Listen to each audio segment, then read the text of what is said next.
Hindi tugma ang pirma ni Alice Guo sa isinumite niyang counter-affidavit sa Department of Justice at sa pirma niya sa ibang opisyal na dokumento. Sinabi yan ng NBI nang suriin ang kontra-salaysay ni Guo sa human trafficking case na ipinanotaryo raw noong August 14, panahong wala na siya sa bansa.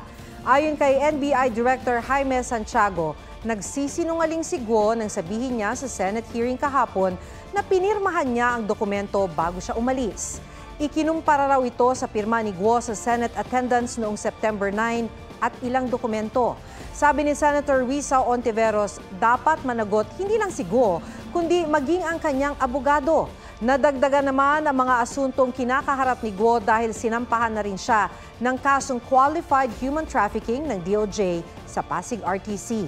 Kaugnay naman sa lumabas na unverified information na may dating PNP chief na nasa payola umano ni Guo, sinabi ni PNP spokesperson Colonel Jean Fajardo na may mga pangalang iniimbestigahan ng PNP kaugnay ng pagtakas ni Guo. Pero wala raw ang dating PNP chief doon. Gayunman, wala raw sasantuhin ng PNP kung totoo ang impormasyon.